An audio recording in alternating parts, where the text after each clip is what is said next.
I'm Johnny Price with the Caleb Group here in Greenville, South Carolina, and this is another of our Talking Head film analyses, where we are not so much concerned with whether a movie is any good or not, as we are with the ideas that are presented within the movie.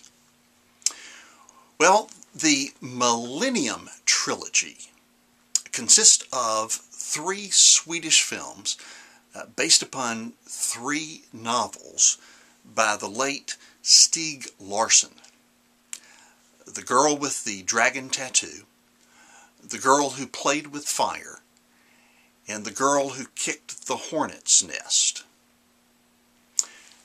Remarkably faithful to the books, the films track the excruciating ordeal of a young lady, Lisbeth, and the relationship that she has with a highly influential magazine editor, Michael, who becomes Lisbeth's ally in her attempt to resist literally life-threatening forces that are lined up against her.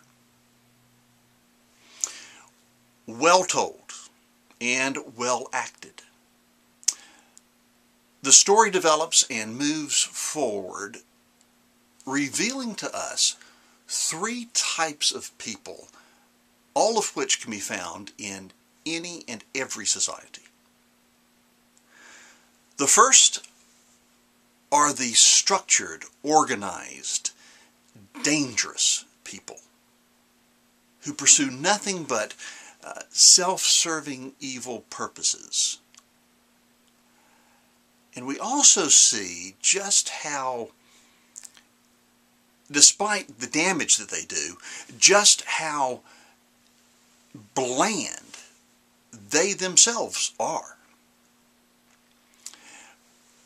Simone Weil, in her essay Criteria of Wisdom, wrote that imaginary evil is romantic and varied.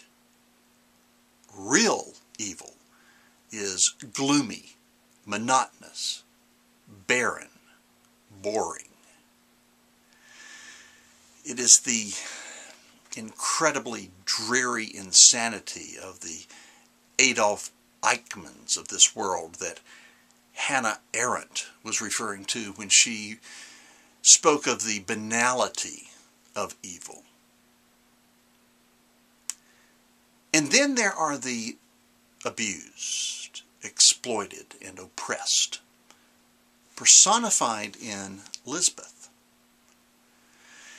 Yet she also personifies those among the abused, exploited, and oppressed who refuse to see themselves primarily as victims.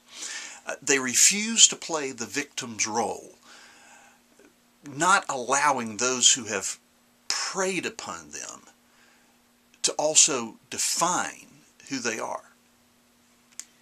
Instead, they exercise resilience and do the hard work of overcoming at several different levels.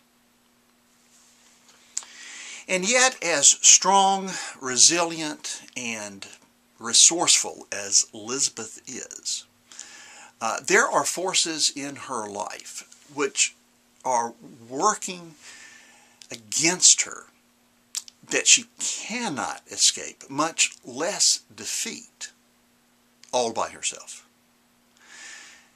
And this is where Michael comes in, representing the 3rd type of person who, thankfully, we will find in every society. I suspect that you are aware of the famous Edmund Burke quote, "All that is necessary for the triumph of evil is for good men to do nothing." Well, there are people who are concerned for the truth, committed to it, seeking it out, and, when necessary, revealing it. They are willing to go to great lengths and take great risk. They do what they do in order to seek justice and to right the wrongs which have been committed. Of course, all of us will find ourselves at some time, maybe more than once, having to make decisions which will determine if we, to some extent, and how much, if at all, we are going to fit into any of these three roles. When we have an opportunity to take advantage or exploit someone who is in a weaker position than we are. When we ourselves are abused and exploited. Or when we see it happening to someone else. What will our responses be? What actions will we take? This is another Talking Head Film Analysis, and I'm Johnny Price for the Caleb Group.